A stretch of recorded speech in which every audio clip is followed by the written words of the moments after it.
Welcome to another episode of OG 55. We have a very special guest with us today, returning back on OG 55, Zach of Boardwalk Times and Mr. Seymour Duck. We were talking about that huge news today. Josh D'Amaro was officially announced to be the next CEO of the Walt Disney Company, along with Dana Walden as president and chief creative officer. We're going to talk about it. We're going to break it down. Zach, Seymour, let's go.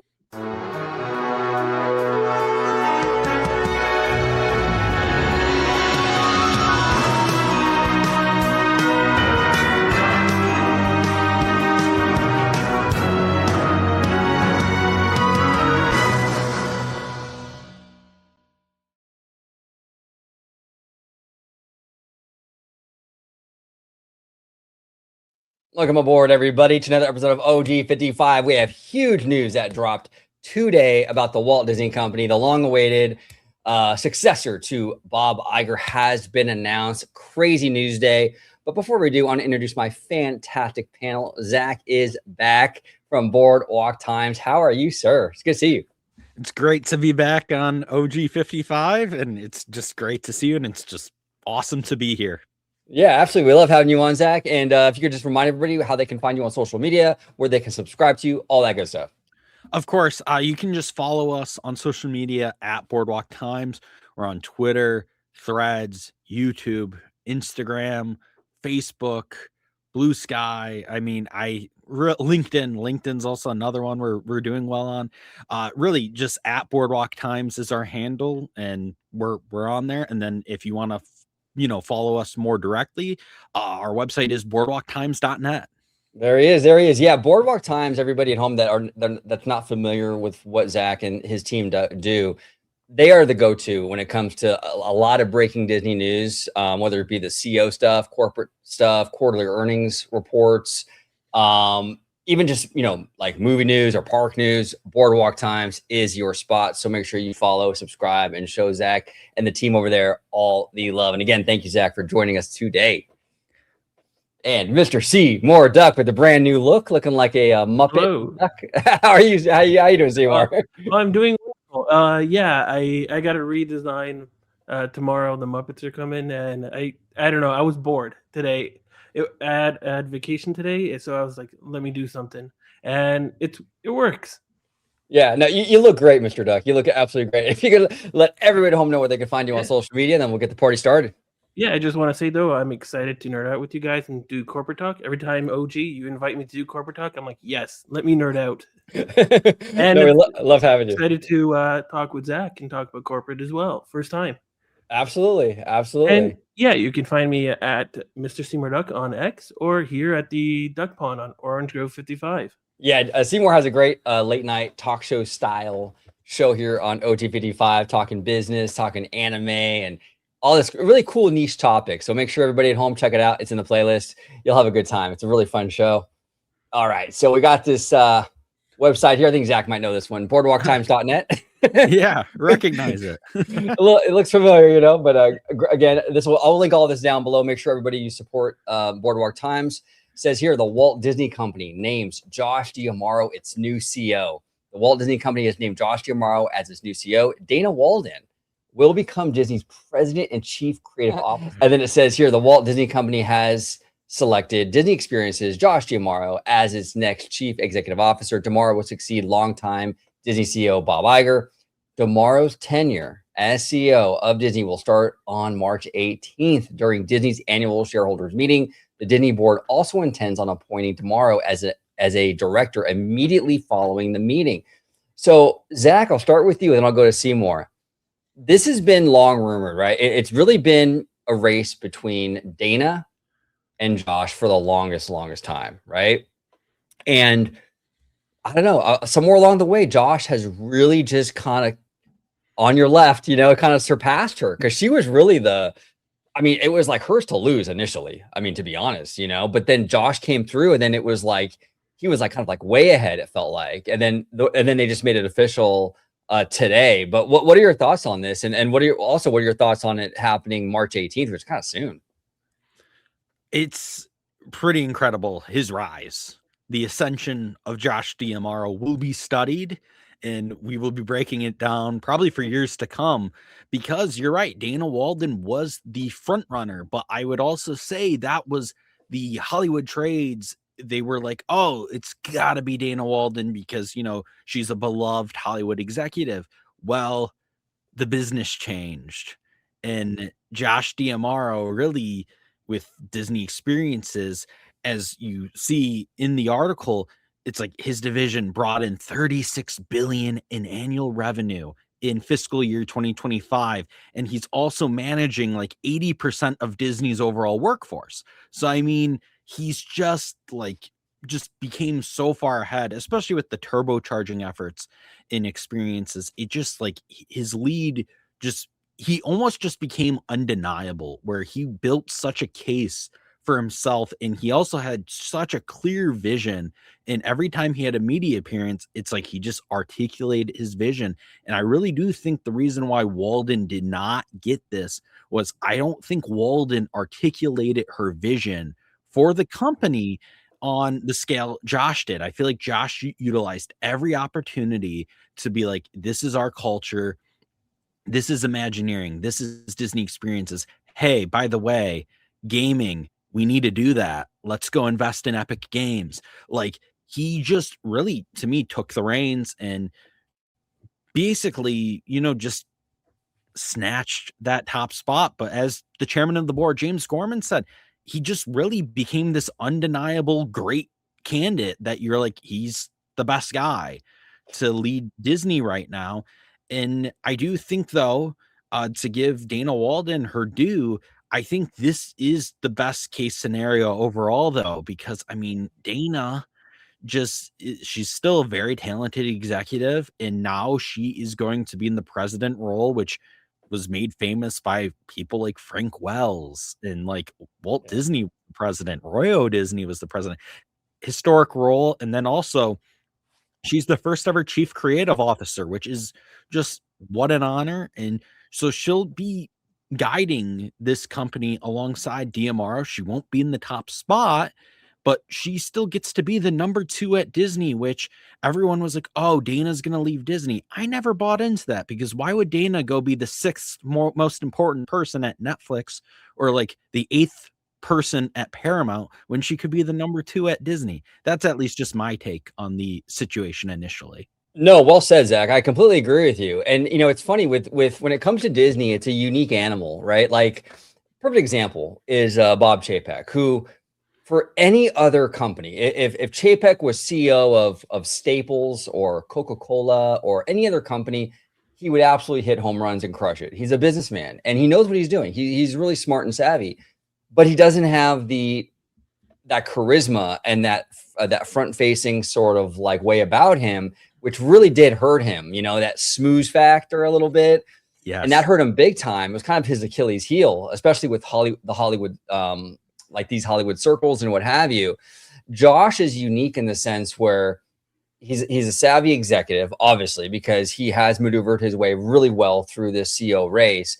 But then he also has that front-facing likability. Like, I've never met a person, like a friend or anybody who's ever met him, that said, you know what, I didn't like him. Everyone says the dude has really good energy. He's really friendly.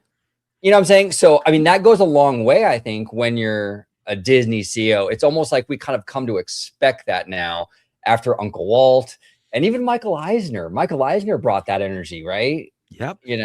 So it was very important. My biggest fear with Josh for the longest time was the studio side of the equation. He doesn't really have experience with that. Although I will say the gaming stuff was kind of like Seymour, right? We talked about it before, where that was kind of the bridge. He was kind of dipping his toe a little bit more into studio-ish kind of stuff, but the studio was the issue. The promoting Dana to president, that Dana decision, I mean, that was kind of like perfect, to kind of amend that and sort of address that. I think that was really a great move. But Seymour, what are your thoughts on this, man? Now that it's official, it's about damn time. We've been waiting for this for a long time. Thankfully, it wasn't Bob Iger as CEO again. But I think this was a great decision, especially keeping on Dana Walden as president, because literally just a few years ago bought Fox, and she came over for Fox, and now they have this new entity with Hulu and General Entertainment. And to lose someone like Dana Walden at a time now, uh, not a good not a good look. But yeah, thankfully they brought her in, because that was the one big thing. If Josh was CEO, it's like, what about the studios? But yeah, Josh was the perfect fit. I'm seeing a lot of reports going on X right now saying that, like, even on with ABC News, right? How Josh is close to the fans and guests is important to him. That's what you want as a CEO for Disney. And he's going to be a risk taker, and that's what you need for the future of Disney. You need to innovate. You don't want Disney to become another media company just like Netflix or Paramount. You need to push Disney to new heights, and I see that with Disney, with Josh as the CEO, especially now where everything's becoming like gamification for Disney. And even the CEO of Epic Games congratulated them, and the future with them and the collaboration with Epic Games, that's like a huge part of the future that I can see, bringing for shareholders, profitability to expand their margins, and especially for fandom, where you can experience Disney, just not through the parks or the movie theaters or streaming elsewhere, and capture other audience that Disney hasn't, reached yet. Because when the D23 event happened, and they showed up Fortnite, and they brought everyone from each division, Marvel, Star Wars, right, Disney Animation, and there was like, I think at peak, 2 million people at Fortnite watched it. And I don't think majority of those were like huge Disney fans. They just wanted to see it, and they could capture that, and they can become Disney fans. And I can see Josh doing that in the future. Yeah, and you bring up a great point, Seymour, and I'm going to actually play that clip. Our good friend Drew, the Disney dude, actually tweeted out that clip, and I'll be sharing that very soon, about Josh saying he's a risk taker. And I love that, because you're right. Disney was built on risk. I mean, people said Walt Disney was crazy. You're crazy to have a full-length animated movie. No one's going to sit through an hour plus of a cartoon. That's crazy. He did it and proved everyone wrong. No one's going to go to a theme park, and these places are dirty. Why would you build that, right? And he did it and proved everyone wrong. I mean, Walt was constantly risking everything. He was mortgaging his house. He was doing all kinds of stuff to make things happen. This company was born on risk, and that's why it's been so successful and such a huge juggernaut with culture and everything like that. So when Josh said that, and he said, it's really important for me to bring risk-taking to this, I'm like, okay, that's great. We don't want to tread water. I think that's a lot of the reason why we have a lot of fans complaining about the live action remakes. There's no risk involved. It's very safe. It seems like a cash grab. We want some risks. You know what I'm saying? I mean, even if you take a failure, right? Let's just say, I mean, I know a lot of fans didn't like the Galactic Star Cruiser, and it wasn't a success, right? But I would take that. At least the Galactic Star Cruiser was, you know what? We're going to try something different, and we're going to shoot for the fences and see how that goes. I'd rather them do that and try, and then ultimately fail here and there within reason. You don't want to keep failing, but I would rather them try something risky and fail than rest on their laurels and become a stale company. Stale companies don't last. You have to evolve. You have to do you have to take risks. So I love that Josh said that. And that was exactly what I wanted to hear from him. Now, Zach, I want to ask you, I mean, this is March 18th. This is all going to take place officially, right? It's kind of wild to me, because I was under the impression it was going to be like kind of this long, sort of like year-long, like, CEO on training wheels kind of thing, and like kind of shadowing Bob Iger for a while. March 18th kind of shows, like, I mean, what do you think about that? I mean, is it possible that Josh has been kind of low-key running things for a little longer than maybe we thought? It's been like this kind of like behind the scenes thing, because they seem pretty confident, like in a month he's running it. Well, I actually kind of look at it from this point of view. James Gorman brought up a very excellent point. It was that Bob Iger, essentially, he just told them they're ready. In reference to Josh and Dana, he said they're ready to run. So March 18th, to me, I think it's Iger knows what he did wrong last time. And he, the Wall Street Journal, I think, reported this recently too. It's like he doesn't want to linger. He, like, as you notice this time, when Iger steps down on March 18th, he's not going to be the executive chairman. He's not going to be above Josh and Dana. He's just going into this role as a senior advisor, basically a consultant role. He'll still be on the board. He'll still be at Disney till the end of the year. I'm sure he's going to get an amazing send-off at D23. I mean, I would not be surprised if he's the surprise Disney legend and he gives a speech in the Honda Center.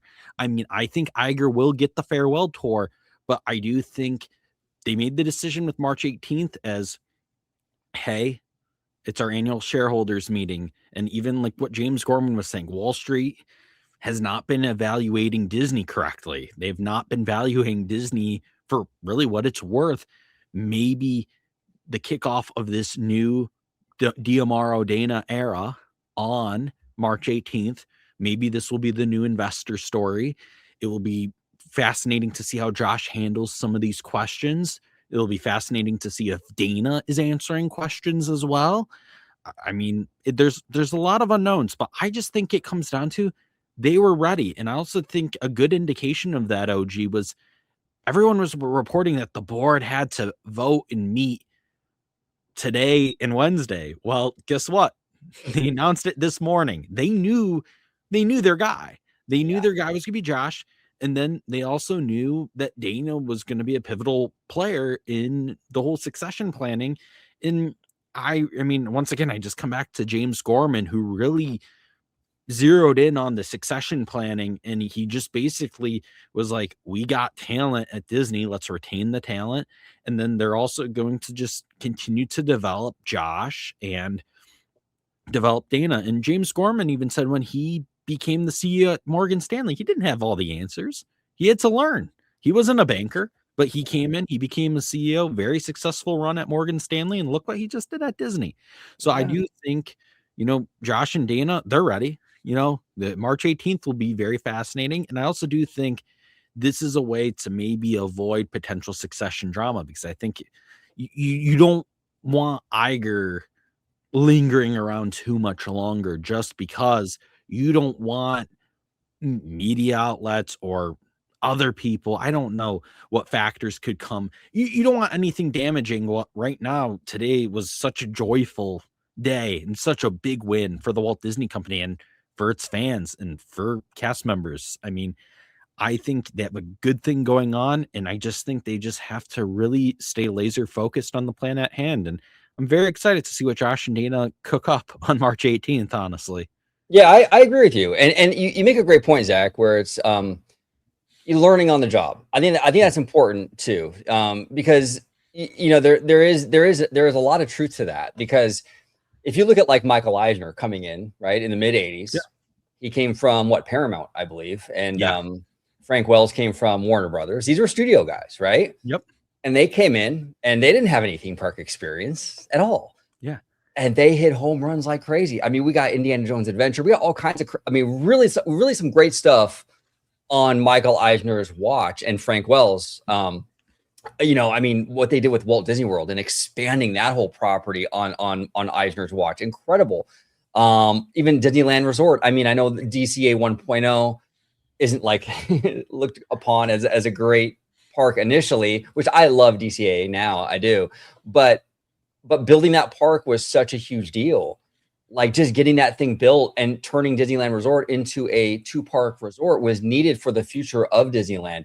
Disneyland wouldn't survive as a 1-park location. It needed to grow. And Michael Eisner did that, so a lot of great stuff happened in the park side, from Eisner, who had no park experience. So it is possible. Now on the flip side, right? It's like George Lucas, poetry, it rhymes. On the flip side, D'Amaro doesn't have the studio stuff, under his belt, but we don't know. He might get in there and we might get some of the best content on the screen, on like streaming. We don't know. I mean, he might really be able to facilitate something really special with Dana, and we might get better stuff. You just don't know until these guys get in there. It's just almost impossible to say, right? So we'll see, For sure. Now I want to ask you, Zach, and then I'm going to go to Seymour on this. Of course, usually when these big executives they take over, like we saw it with Bob Iger, right? He comes in within a year or so, I think a year or two, he was making all kinds of moves, man. He bought Pixar, he brought Oswald back, he was making all kinds of really good decisions out the gate, right? I have a feeling Josh is hungry. Josh seems like a very aggressive dude. And I don't say aggressive in a bad way. I think he is hungry and he's ready. I think he's going to come in and I think he's going to hit the ground running like you can't believe, you know?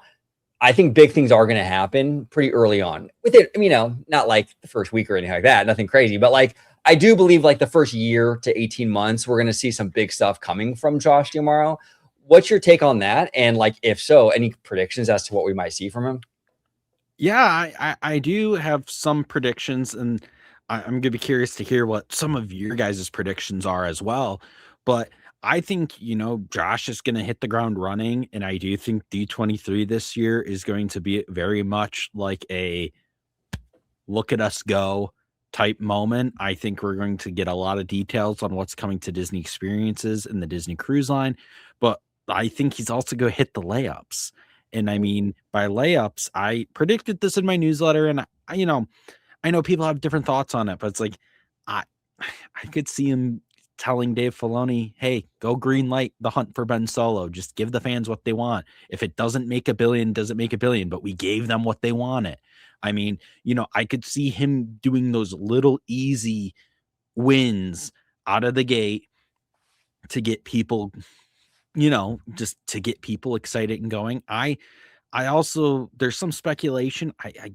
Mm, I have this just gut feeling with it being Shanghai Disney Resort's 10th anniversary. I have a gut feeling we're going to get Park 2 there announced this year, because then I think it really would become this impressive story of, hey, we're going to be building Abu Dhabi, but also we're going to be building Shanghai. And then also depends how much, it's like they're not paying a dime for Abu Dhabi. Maybe they'll get a deal for the second Shanghai park where it's like, hey, we are going to grow and expand, but we don't have to pay for it. I don't know the details with China and all that. But no, I think DMR is going to hit the ground running. But I also do think his experiences on the park side, because the parks have become so IP focused, where Walt Disney Imagineering no longer creates original properties, Josh has kind of become, really into very deep into the IP.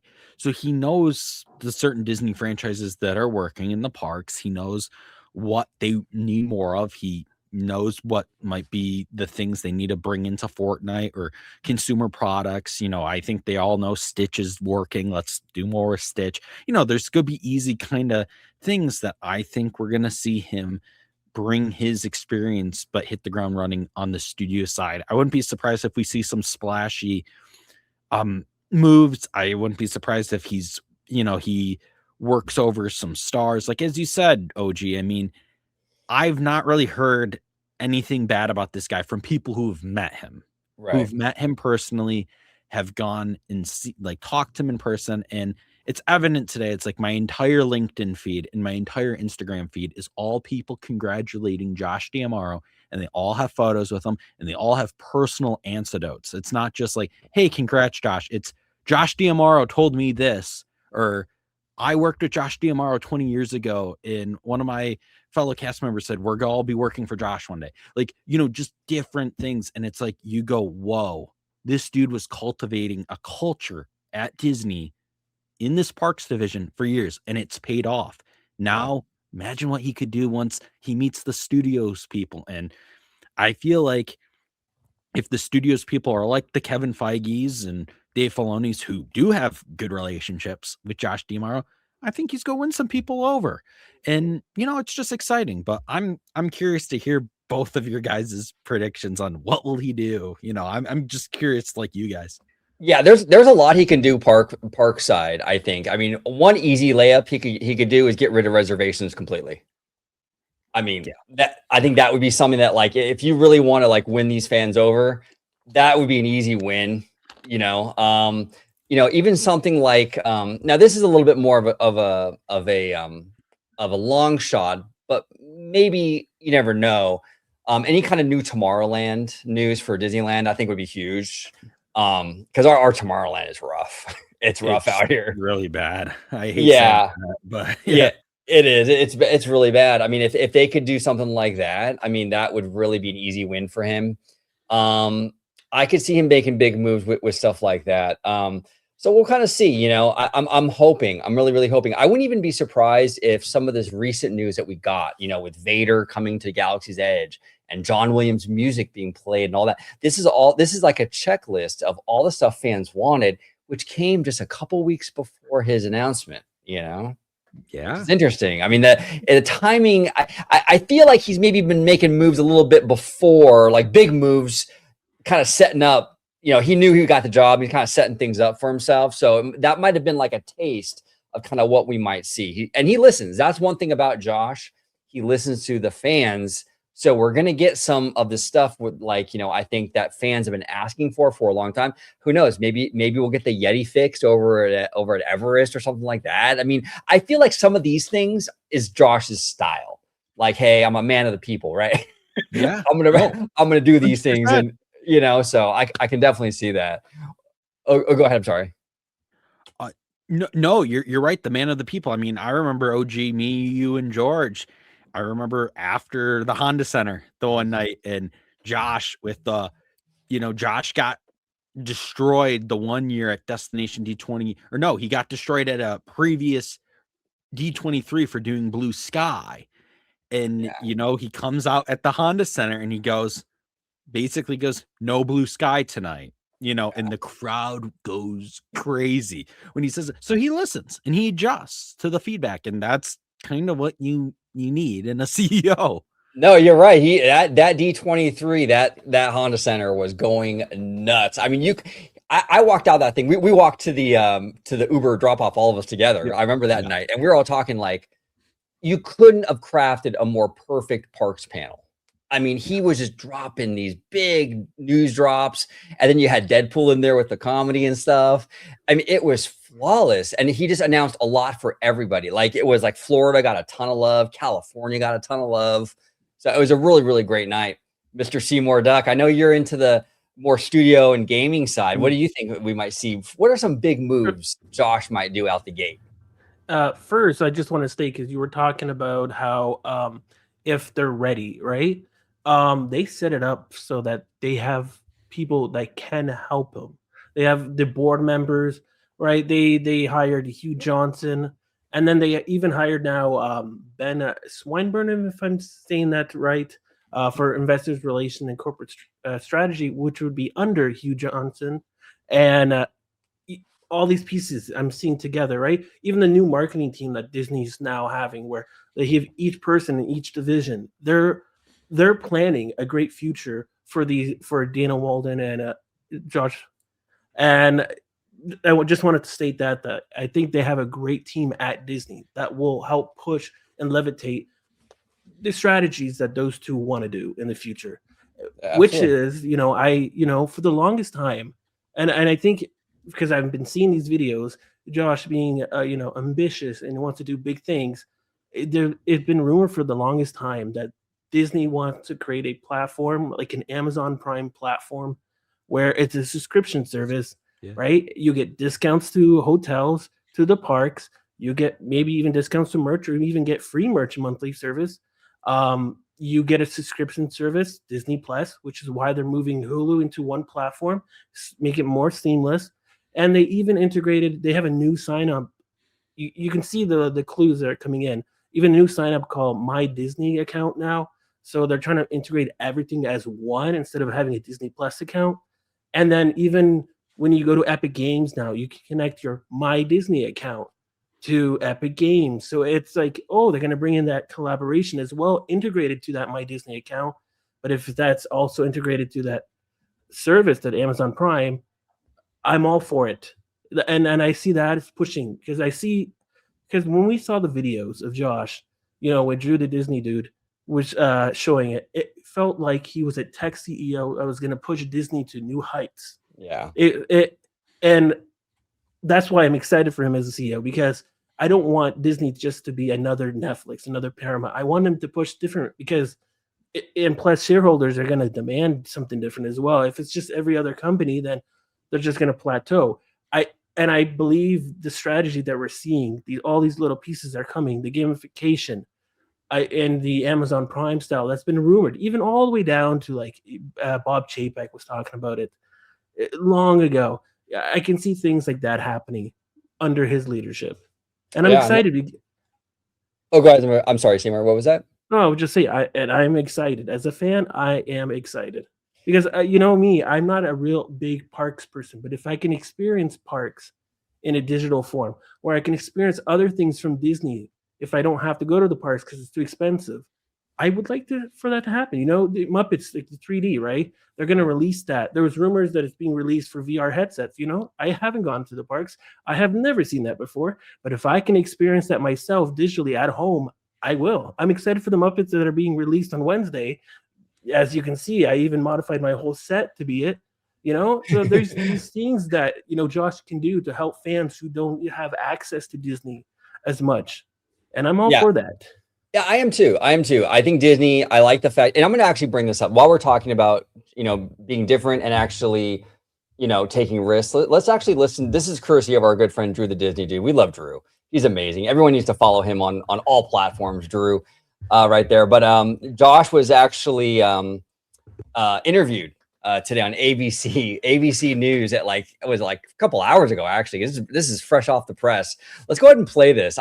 This gives a little bit of a taste of like how Josh kind of handles himself in this kind of like personable situation. Like, here's the thing, and I've said it before, business or even content creation and all this stuff, knowing how to navigate the social waters is extremely important. Very, very important. And obviously you need knowledge of your job and what have you. That's also huge, but that navigating of the social waters, knowing how to talk to people is vital. That's where Josh really, really excels. And I think that's really his biggest strength. But let's listen to him. It's only about a 30-second clip, and then we'll talk after. Bob's a big risk taker. I'm a big risk taker, and that's now. Can you guys hear that, by the way? Yep. Okay, cool. I just want to make sure. Okay, I just want to make sure. Here we go. Bob's a big risk taker. I'm a big risk taker, and that's been true my whole life with how I've approached growing as an individual to how I've approached the business world. And I think you see that on full display today. I mean, just several months ago, we announced a massive expansion in a new part of the world in Abu Dhabi. We did that quickly. We did it ambitiously, and we knew there was a new part of the world to serve. Bob's a big risk taker. Yeah. And I'm a big. That Abu Dhabi thing, I mean, that was kind of a turning point for Josh, right? I mean, what do you think about that, Zach? I mean, that was crazy when that news dropped. It shocked everybody, but it was huge. Massive. It was. I remember hearing a few days before Abu Dhabi was officially announced, started hearing rumors about Disney and Abu Dhabi. Kind of dismissed it at first, to be honest, because I was like, Disney in the Middle East, they've never been there. Just went, I don't see it. I just kind of dismissed it. Was talking to some friends and colleagues, and as we got closer to that earnings call, and they decided we're doing Abu Dhabi, and it was like, oh, okay, they're serious. And then I think the true kicker of the Abu Dhabi deal still is that they're not paying a thing, Right? It's going to be Morale, and Morale's going to be paying them a ton. They're going to be paying Imagineering to design things. Then they're going to have to pay a lot of money to construct this. And this park's going to have to be radically different than anything they've ever done because of weather and due to a different culture. And, there's just a lot there. And it's like what Diamaro says in this, he's a risk taker. And that's honestly the definition of risky, because part of me thought we were going to ever get another gate of like a new Disney theme park resort destination. I thought we were fine with the cities we had, and we would just continue to be like, oh, let's build a third park in Paris, a second in Shanghai, a second in Hong Kong. I didn't think we were going to really expand into a new market. And then once they did Abu Dhabi, I was like, oh, I guess there is some, it's a different part of the world that could be catered to. And, it's definitely risky, but also it's, still remains a really insane deal they were able to pull off. Well, yeah, and the other thing that Abu Dhabi brings a lot of potential stateside, and what I mean by that, obviously the R&D is a huge thing because, like you said, Moral's paying for it, so they can get a lot of that cool technology paid for. A lot of that expense is taken care of over there, and then they can bring that over here to Florida. They can bring it over here to California. But an interesting part of the whole Abu Dhabi park is that the weather over there is so intense that they were even saying that most of it will be like an indoor park, which is interesting for California because if we ever get a third gate, let's just say maybe 15 years from now, we get a third gate in that Toy Story lot, and they want to build that third gate. Well, that property, that Toy Story lot property butts up against a lot of like apartment buildings and, residential stuff or whatever, businesses. They might utilize some of that, those methods with the indoor park in Abu Dhabi for a third gate out here in California, kind of block that outside world, kind of make Anaheim happy. They could utilize their experience in Abu Dhabi out here and even in California. And that's just one example. I mean, there's so much you can do. I mean, we don't even know what kind of attractions they're going to build over there in Abu Dhabi. I mean, they can clone that stuff or they can utilize and borrow from that stuff. So when Josh is saying here, yeah, it was a risk. It's a huge risk, but with the biggest risks come the biggest payoff. And that's the Walt Disney's, that's the whole thing. That's what started this whole thing. Yeah, you're crazy, Walt, for doing an animated movie. No one's going to watch that. And then look what happened. He spawned an entire industry off of Snow White. So that's what it takes at Disney. You have to do that stuff. You know what I'm saying? So I absolutely love it. I absolutely love it. I agree. Go ahead, Seymour. No, I was just going to say, yeah, I agree because it, just like the Fortnite collaboration with Epic Games, this is bringing another part of people that can experience Disney that they couldn't experience Disney before, right? They people in in that area can't go to Florida easily or go to Japan or go to California, right? And experience Disney, and now they can. And shareholders are going to be happy because it's all licensing and they don't have to pay any of the costs. Yeah, no, absolutely. Absolutely. Now, one thing I actually want to bring up too today, I saw Nelson Peltz was back in the news. He was saying that and here's the thing. I mean, and Seymour, I think you brought this to my attention about the whole thing about he thinks that this is the Damara move was like a play. Like they picked up a theme park person. So that kind of justifies Bob Iger lingering or whatever. I think that was Peltz's kind of theory on that. And I have to push back on him for that because the whole point of having Dana Walden was so Josh is equipped to handle the studios. So I don't know. I felt that was a little bit of I mean, and look, he has the right to his opinion, but I don't know. Seymour, I'll start with you because I think you brought to my attention earlier.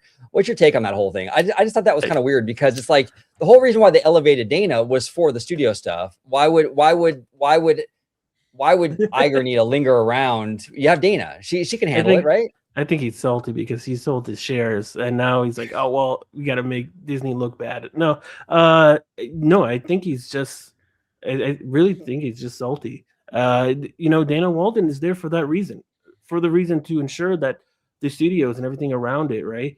If Josh, the expertise in the parks, it's not good enough for that. That's what Dana Walden is there for.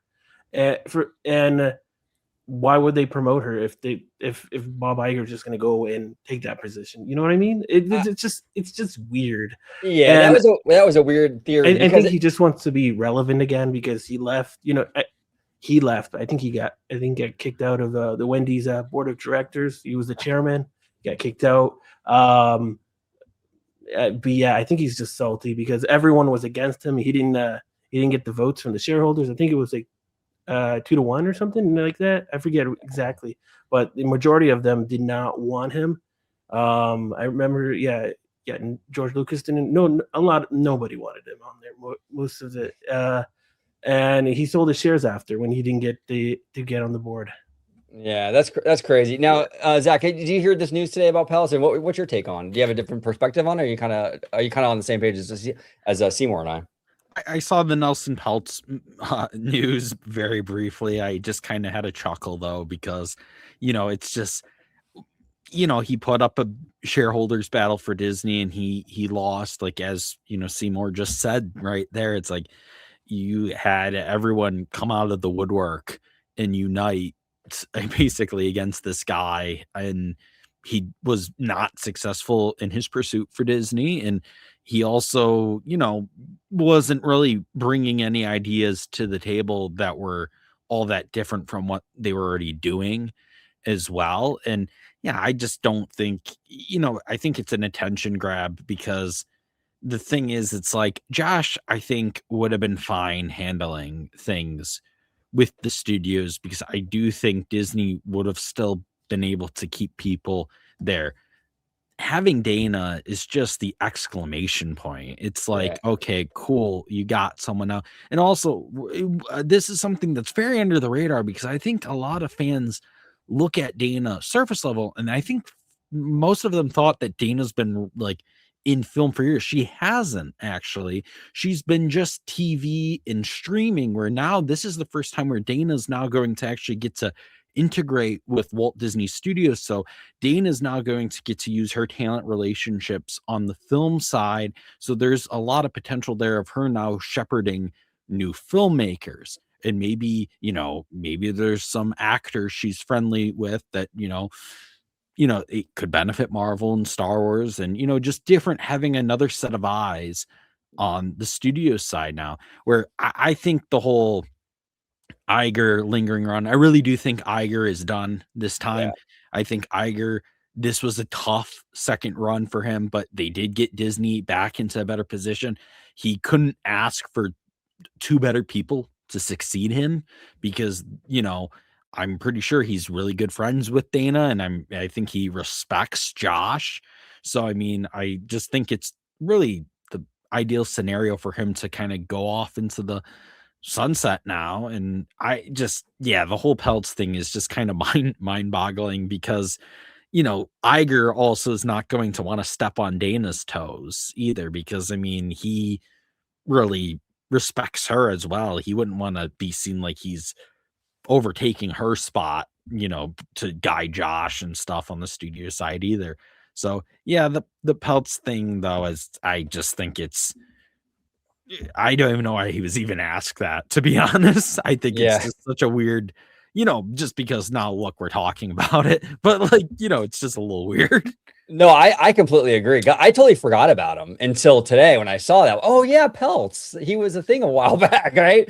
I mean, Yeah, and that big maybe cover point. Yeah. yeah, and maybe you're right. We're talking about it, so that was probably the point, right? To get you want to get back out there, and kind of chime in on it. And yeah, for me, that just felt like a little bit of a weird thing. One thing that I do want to bring up. I've been hearing people talk a lot about, Dana. She wanted the CEO position.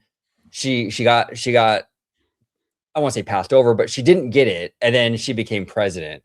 Like, Zach, are you worried at all that, like, there's going to be a little friction there because she wanted that job, Josh has it, and she's like president now? Or do you feel like she's probably pretty cool where she's at? Like, do you have any concerns about kind of like this internal kind of tension with that dynamic, or do you think they're good?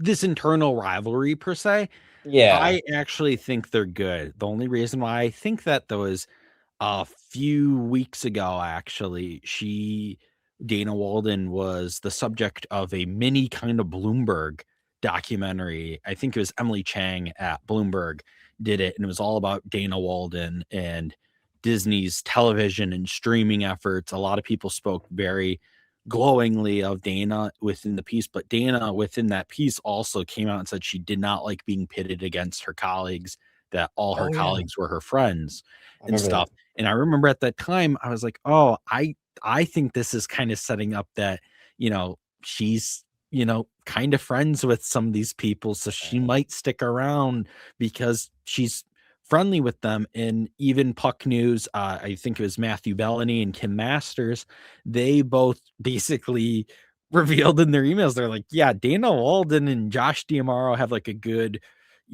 relationship, they're good partnership there and stuff. So, I mean, I just think basically when it comes to Dana, I think the role she has now is literally tailored to her skill set. It's really perfect in my opinion, because it's the chief creative officer position. So you're focusing on creativity, storytelling, all the fun stuff. And then the president side, she gets the business power as well. But also, I mean, Josh has to do a lot of the grunt work. Josh is going to be the one answering the Wall Street analysts. And, he's going to be dealing potentially with the political headwinds. But, Dana's dealt with her fair share of political headwinds as well. Yeah. I mean, it's, they're going to have a dynamic there. I'm not buying into the rivalry. Maybe if we get more information, maybe I'll change my mind in the future. But right now, her contract runs through 2030. I think she's fine. As I said before, I can't imagine her going to Netflix or Paramount or, whatever becomes of Warner Brothers or, oh, look, Universal. Like, there's not really a place where she can go be the CEO or be a number two. And Hollywood's being decimated right now. So, I Yeah. mean, like, she kind of is in the best position she can be for now. I mean, I really think it's the really perfect role for her. And I just don't get the fans and some of the media people who are like, oh, yeah, but she could be a CEO elsewhere. I'm like, where? The industry's in a really bad spot right now. There might be more strikes coming up. I mean, AI, all this stuff. I mean, she, being number two at Disney and making 24 million a year, I would take that job any day of the week. Yeah, no, absolutely. I could see where people were. I could understand the sentiment of like, okay, she didn't get the job and now she's president. Maybe there's some tension. I understand that perspective, but I agree with you, Zach. I don't think that's going to be an issue. Like you were saying, there's not a whole lot of other companies she would really be able to go to. And like you said, she kind of has a perfect kind of the cushy job because she's not like the main person. She's not the CEO that has to do like you were saying, the grunt work like Josh, but she enjoys quite a bit of power too. So she's kind of like that Goldilocks, right? In that spot. And I even hate floating this, but it was also brought to my attention today that, I hope this doesn't happen. I do not want this to happen, but for some reason, if Josh D'Amaro stumbles, she could still become CEO. Well, that's a great point, Zach. You're right, because she kind of provides a little bit of a safety net, right? He would be next in line, but I don't think he's going to stumble. I don't think it's in his personality. I don't think he's given any indication of stumbling.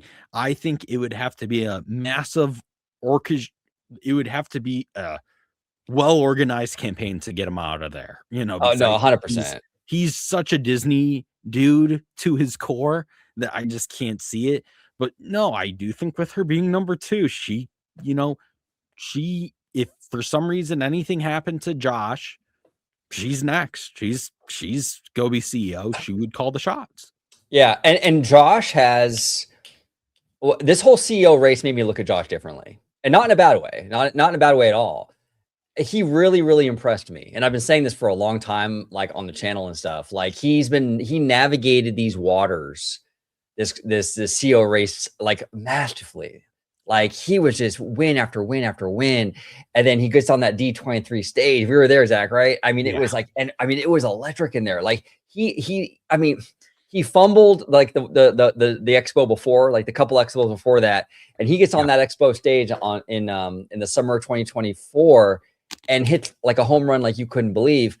And he understands, he has that kind of like that social and business intelligence where he knows how to kind of like handle things and maneuver. And that's why I agree with you. I don't think he's not gonna be a Chapek.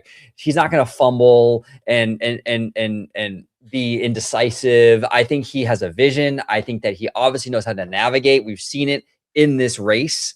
So I think he'll be just fine. And again, he won't be perfect. There's going to be things here and there like everybody else, right? But I think overall he'll be just fine. But what about you, Seymour? Before we dive a little deeper into the data stuff, what say you about what we just discussed? I just want to say, if the board said they're ready, then they're ready, and they wouldn't have made her the president and Josh, the CEO, and work together if they weren't going to work well together. And I trust management, and I trust the board, because that's what they were. That's what that's why they're there, to ensure that everything is flawless. And like you guys said, James Gorman said they're ready, so I trust them that they're ready. They wouldn't I it's a long process that has been going on, and within it, that why would they pick Dana if there's going to be drama? Yeah. Oh, that's a great point. Yeah, because they have to work together, and the board. You're right. The board factors that in. Like, Exactly. you have to factor that in. And from the reports I've been seeing, they said they had a list of like hundreds of people, and they even had at one point they said, "Oh, we thought about doing co-CEO," but then they squashed it instantly because they're like, it never works when you do co-CEOs. But they did this instead, and if they thought it was right, I believe that this is the right choice. Okay. Yeah. You both make fantastic points. Well, this is from Variety. And it says here that Dana Walden's early priorities as Disney's new president and chief creative officer will include incorporating AI into movie production and improving profits generated from Disney Plus, according to board chairman James Gorman. Quote, by the way, I like James Gorman a lot. I really do respect him. I think having him in charge of this whole thing was like a brilliant move. Him and Hugh Johnston as the CFO, these guys are great. But yeah, better than right? the last guy that was from Nike. Yes, I completely agree with you on that. I completely agree with you. It says here, quote, I'll let Dana speak for herself once she's settled in, end quote, Gorman said. But obviously how AI is incorporated into movie production, how to continue to generate the kind of margins that others in the industry have across streaming. So it looks like the AI stuff, they're gonna try to incorporate that into, and we've known this for a while, they're gonna try to incorporate it into their movie production. Even like for customer stuff, like like the Disney Plus, right? Like that AI stuff that you can play with the Disney characters, user generated AI and all that, right? So this is the future, and and we'll kind of go from there. We'll kind of see, but yeah, it's interesting. Now, do you think, Zach? I mean, with the landscape changing, because with AI and all that stuff, do you see them sort of, because obviously we can't put the genie back in the bottle, right? The AI, it's here. The AI is here. And I think Disney knows that they have to work with what we got. But do you think that we're going to see maybe a different approach though to it than we saw under Iger, or do you think it'll be kind of similar to what we saw with him with AI? Very good question. I mean, I think it's going to be somewhat similar, but I also would not be surprised if we see Dana and Josh revise the AI strategy this year. I actually think I might have put that in one of my predictions, that I think the Disney Open AI deal is going to get some, there's going to be more details revealed, but there might be possible changes to it. I mean, Iger just recently said, hey, we're getting paid for this. Other outlets reported they weren't getting paid, and they're getting paid by OpenAI. It's only a 3-year deal. There are other AI companies that Disney could potentially partner with, so it might not just be OpenAI. It's clear that Disney, I think, with the OpenAI deal, their thing is they want to control what their characters are in AI. So they're partnering with OpenAI, which is a giant company now, and Wall Street obviously loves OpenAI, and all that. But, there is just stuff there that, they're going to have to really figure out. And especially when it comes to like the movie production side and, lowering costs and stuff. And, Seymour is bringing up some good points in our chat right now, honestly, about AI. And yeah, I just really do think the strategy for both Josh and Dana, they'll revise it and stuff, because I know that Dana previously in a piece was kind of like, we see AI more as productivity, not creativity, but like also recognizing that, it is the genie's out of the bottle. We will have to figure out, what does Disney look like in an AI world, unless somehow AI becomes like regulated, but I don't see that happening. So they're going to have to really navigate some choppy waters. But I do think Josh and Dana, they're going to have to revise the strategy a bit. I think they might not be as open like as Iger was. Iger is like, oh, we're gonna put it on Disney Plus. We're gonna do this. I think they might be a bit more close to the vest. They might do it more in the background. But then again, Josh, Josh was a big pro. He was a big champion of Walt Disney Imagineering created their own AI tool called Jarvis, and it helps them with their history and with, remembering certain ride plans and different things. So, hey, we don't know. Yeah, no, absolutely. And Seymour, I do want to thank you for sending this in the chat. Perfect clip. This is from our good friend again, Drew, the Disney dude. Josh Drew. Diamaro. Drew is we love Drew so much. He's amazing. Great dude. Josh Diamaro says AI will not replace human creativity while he is Disney CEO. Quote, the reason this company is so special is because of how creative we are. And the human beings that are generating that creativity, in my mind, that never gets replaced. Let's go ahead and hear him, and then we'll talk about this on the other end. And again, Seymour, thank you for bringing this to our attention. The reason this company is so special is because of how creative we are and the human beings that are generating that creativity. In my mind, that never gets replaced. And in fact, this isn't even theory anymore. This is real. Like AI, to Bob's point, is here. And it's something that we're embracing. And you're seeing it supercharge these creatives in amazing ways. And they've embraced artificial intelligence. If you were to walk over to their studios today and see them using AI, harnessing 70 years of history. This is when the Walt Disney Company thrives, when technology intersects with brilliant people and creativity. And we're in that moment right now. Oh, man. That's a great, I love that last part actually a lot. This is what, the Walt Disney Company, where technology interconnects with the creativity and all that. That's exactly what Disney was built on. That's exactly what it was built on. When you go back to, for the what was it, the old mill, the multi-plane camera, right? The first sound cartoon, everything that Walt did with Disneyland and all those animatronics. Disney, it has such a storied history of weaving technology into their creative process. I'm really glad that Josh acknowledges that, but at the same time, he's saying, you know what? At the end of the day, AI is exciting, but at the end of the day, the people are what really make the magic, so to speak. That he couldn't have said it better than how he did. And I hope because I understand it's easy to say stuff, and I hope this translates into his CEO-ship and he continues this, because I think that's the mindset you need, What say you, Seymour? Then we'll go to Zach on this. He sounds like a CEO for the Disney company. But that he does. But I do want to say, I do agree. And especially with Disney and a lot of the fandom, you do not want to replace the human creativity with just simply say, oh, AI.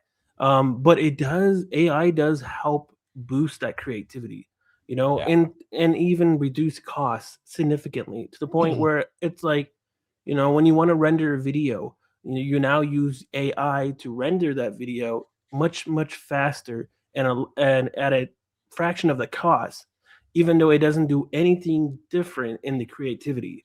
And I think injections of AI using that, or using the algorithm to find out what's best for somebody to watch, AI in that aspect, or even in the parks. I have mentioned before that Disney is a big data company, and they collect data even in the parks, and they can use AI to figure out things of when things are being broken down, when people go on the rides, see if the rides are even even fun anymore for the attractions for the Disney fans. And they can use AI to help boost that creativity to create better experiences for the Disney fandom, instead of just, oh, we're just gonna have AI and replace it. I think it will help boost everything up. Yeah, absolutely. I think AI is a very exciting tool, and I think if used responsibly, I think we're good, And it seems like Josh understands that, right? It looks like he understands that. It looks like we're not going to go full AI crazy and replace, all the artists and great people at the Walt Disney Company. That's encouraging. That's really, really encouraging. And I think it's important that he did this, because there is a lot of concern right now, not just with fans, but with the industry about that possibility of AI kind of taking over, you know? So And yeah, go ahead, and I Seymour. do want to state that, like I said, he sounds like a CEO for Disney, and he gives me faith within the company. Where previously with Chapek, I did not get that same feeling. I remember D23 when he went on the stage and everyone booed him. Yeah, poor guy. I don't get that feeling with Josh. I get that feeling that, okay, he's gonna respect the company, and like words like, we're not gonna replace human creativity with AI. Those are the things you want to hear as a CEO. Yeah. No, I agree with you. I agree with you. Yeah, no one's gonna boo Josh. I can promise you that. He's too well liked. Everyone loves Josh. You know, they do. Everyone I've met, everyone I've talked to that has met him. I've never met him personally, but everyone I've known that has met him has absolutely loved the interaction. Have you ever met him, Zach, before? I have In person? not. I've not.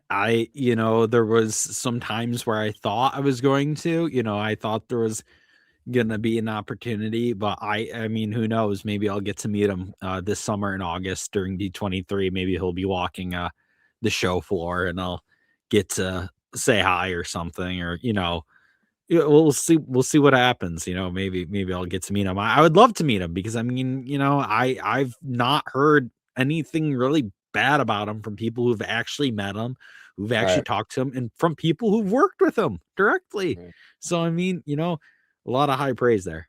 Yeah, no, 100%. And if Tomorrow's watching this, he's always welcome to OG55. He could be the fourth Yeah, member on our panel, and we could sure. talk Disney. It would be fantastic. I love it. No, but you're right. All kidding aside, I do think that he's got that personality. I mean that's he's. This is the thing too. It's kind of crazy, right? Because like, okay, you mentioned Seymour, you mentioned Bob Chapek. Bob Chapek brought in Christina Shockey, right? Who's great. The PR gal, right? And she was trying to help him out, like, okay, grow the beard out, try to like, you know, look a little softer, right? And she was trying to help him the best way that she could. And I think, you know, here and there, it kind of helped him a little, right? But you never people, you kind of either have this thing or you don't. Like Diamaro has always been that guy. This is his personality. He was probably a really likable guy in high school too, you know, and you can't really learn that. You have that or you don't, you know, and Chapek never really had that. And he can go through all these courses and classes, and PR firms can help him out to do this and that. It's never going to be the same as a guy like Josh, who's always been this way. That's his personality. So I think that goes a long way. So we'll kind of see. But yeah, exciting news, guys. Overall, I'm glad that this whole CEO thing is kind of like behind us now. We're gonna look forward to the future, and it's funny too. Well, not funny, but crazy because Disney has been like the center of like drama in Hollywood for years now. And now Disney seems pretty chill, and it's Warner Brothers and Netflix. That's the drama, right? I mean, Disney Right. now can kind of relax, Yeah, and we're kind of chill over here, right, Seymour? It's yeah. changed, you know? I think Netflix was just in court today as well. Oh, really? Yeah, Oh, for that's a antitrust for the whole Warner Brothers thing. Yeah, Yeah. that's a whole other story. Yeah, that's a whole that's a crazy one. That's going to be an 18-month long crazy journey for sure. But Zach, it is always a pleasure having you on. We got to get you on more often. I love Thank having you. you on. Thank you. I love Appreciate it. yeah, no, 100%. I love what you guys do over there. I really, really do. I want everybody at home to follow Boardwalk Time. Go to the website, Twitter, all platforms, support Zach and his amazing team. And Zach, if you can just remind everybody before we go, where can everybody find you? Well, you can find us at boardwalktimes.net. And then also you can follow us at Boardwalk Times on Twitter/X, YouTube, Facebook, Instagram, Threads, Blue Sky, LinkedIn, and whatever other social media platforms sprout up in the next few years, I guess. So yeah, but follow Boardwalk Times, you know, just follow the handle essentially. Absolutely. Go ahead and support Boardwalk Times. I'll be linking the stuff in the description. It will also be the YouTube channel for Boardwalk Times will be next to the subscribe button. So everyone at home, you'll be able to see that as well. You can make it easy peasy. Just click on it, subscribe. Mr. Seymour Duck, appreciate you coming on, joining us, and talking shop as always. I love the new look. You look fantastic. Where can everybody find you on social media? Just want to say thank you for having me on and Nerd Out. Yeah. Every time like I said at the beginning of the video, every time you want to invite me to do corporate, I'm here. I do. I love having Seymour on because you're down, and I love the passion. You know, I do. I love the passion. So yeah. Oh, go ahead. Yeah, I was just gonna say thank you, and yeah, you can find me on X at Mr. Seymour Duck, and here at the Duck Pond on Orange Grove 55. There he is, Zach Seymour. I want to thank you, gentlemen, so much for joining me today. An exciting day for Disney. We have a lot to look forward to now. Really, really excited to see what Josh and Dana can do with this company. We got fresh eyes now. First time, first time in forever that we really have had like fresh eyes. I mean, Iger has been there for a long time. So this is a new day for Disney. So it's exciting. It really, really is. It seems like Josh gets it too. So we'll see how it all turns out. But I want to thank everybody for watching this episode of OG55. And until the next time, see you later. Thank you so much for watching OG55. Don't forget to smash that like button, subscribe to the channel, and become a member today.